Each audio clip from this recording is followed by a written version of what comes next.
Knowledge facts کے ناظرین السلام علیکم۔ آج ہم آپ کو حضرت علی رضی اللہ تعالیٰ عنہ کے بارے میں اہم معلومات دیں گے۔ ناظرین، حضرت علی رضی اللہ تعالیٰ عنہ حضرت محمد صلی اللہ علیہ وسلم کے چہیتے چچا ابو طالب کے بیٹے تھے اور بچپن سے حضور صلی اللہ علیہ وآلہ وسلم کے زیر سایہ تربیت پائی تھی۔ بعثت کے بعد جب حضور صلی اللہ علیہ وسلم نے اپنے قبیلہ بنی ہاشم کے سامنے اسلام پیش کیا، حضرت علی رضی اللہ تعالیٰ عنہ نے سب سے پہلے لبیک کہی اور ایمان لے آئے۔ اس وقت آپ کی عمر 8 برس کی تھی۔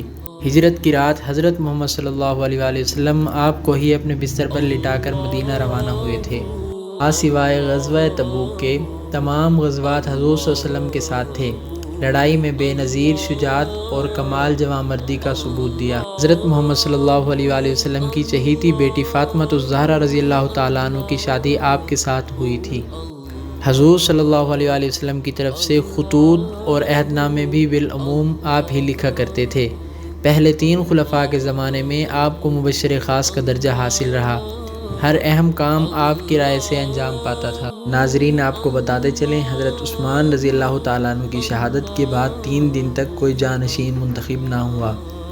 ہر طرف باغیوں کا زور تھا۔ مدینہ میں عجیب افراتفری مچی ہوئی تھی۔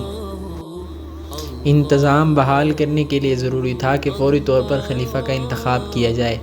اس لیے انصار و ساجد بزرگوں نے اکٹھے ہو کر حضرت علی رضی اللہ تعالیٰ عنہ سے درخواست کی کہ وہ خلافت کا عہدہ قبول کریں۔ آپ نے بار بار انکار کیا، لیکن بالآخر آپ مان گئے۔ چنانچہ 535 ذی الحج میں عام بیعت ہوئی اور آپ نے مسند خلافت پر قدم رکھا۔ حضرت علی رضی اللہ تعالیٰ عنہ میں سب سے پہلی چیز آپ کی شجاعت ہے۔ سخت سے سخت مارکوں میں بھی آپ ثابت قدم رہے۔ بڑے بڑے جنگجو آپ رضی اللہ تعالیٰ عنہ کے سامنے آنے کی جرأت نہ کرتے تھے۔